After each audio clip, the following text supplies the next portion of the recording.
This is the living room of the house occupied by the eminent Professor Michael Verus Evans and his wife, Mrs. Petunia Evans Verus, and their adopted son, Harry James Potter Evans Verus. There's a letter lying on the living room table and an unstamped envelope of yellowish parchment addressed to Mr. H. Potter in emerald green ink. You're joking! My sister was a witch. Her husband was a wizard. Dear, I understand that you're not familiar with the skeptical literature. You may not realize how easy it is for a trained magician to fake the seemingly impossible. Remember how I taught Harry how to bend spoons? Listen, Michael, I wasn't always like this. Lily had always been prettier than me, and I'd been mean to her because of that. And then she got magic. Can you imagine how I felt? And when I had just graduated, I was going out with this boy, Vernon Dursley. He was fat, and he was the only boy who would talk to me in college. And he said he wanted children, and that his first son would be named Dudley. And I thought to myself, what kind of parent names their child Dudley Dursley? It was like I saw my whole future life stretching out in front of me, and I couldn't stand it. And I wrote my sister, and I begged her to use some of that magic on me, so that I could be pretty too. She gave in. And I drank this potion, and I was sick for weeks. But when I got better, my skin cleared up, and I finally filled out, and I was beautiful. And after that I couldn't hate my sister anymore, especially when I learned what her magic brought her in the end. Darling, you got sick, you gained some weight while resting in bed, and your skin cleared up on its own. My love, I know I can't win arguments with you, but please, you have to trust me on this. She was a witch.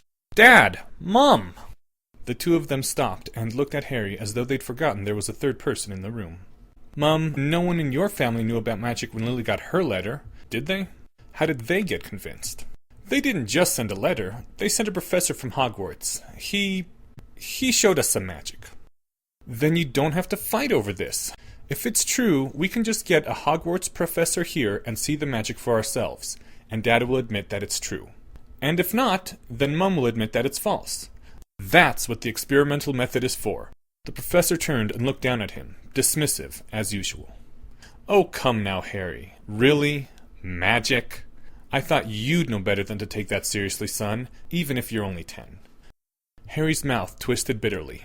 He was treated well. Always Harry had been encouraged to study whatever caught his attention. He was given anything reasonable that he wanted, except, maybe, the slightest shred of respect.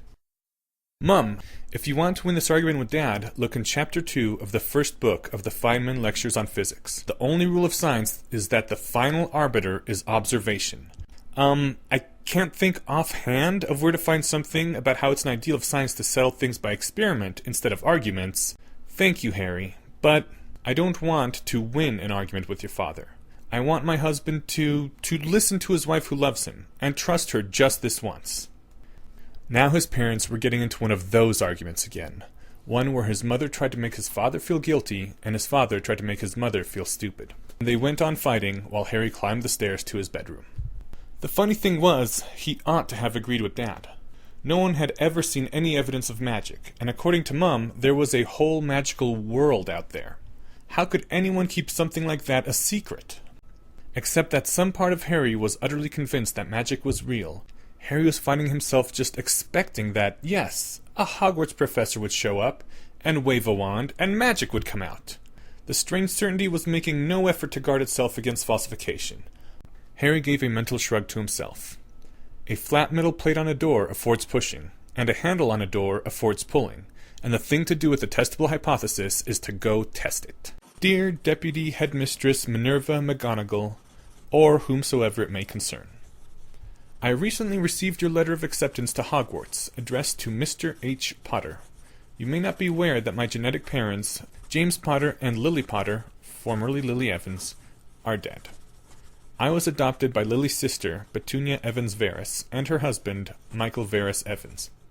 I am extremely interested in attending Hogwarts, conditional on such a place actually existing. Mother mentioned that you sent a Hogwarts representative to Lily Potter, then Lily Evans, in order to demonstrate to her family that magic was real and, I presume, help Lily obtain her school materials. If you could do this for my own family, it would be extremely helpful. Sincerely, Harry James Potter Evans Verus. Harry added their current address, then folded up the letter and put it in an envelope, which he addressed to Hogwarts. Further consideration led him to obtain a candle and drip wax onto the flap of the envelope, into which, using a penknife's tip, he impressed the initials HJPEV. If he was going to descend into this madness, he was going to do it with style. His father was sitting in the living room and reading a book on higher math to show how smart he was, and his mother was in the kitchen preparing one of his father's favorite dishes to show how loving she was. As scary as arguments could be, not arguing was somehow much worse.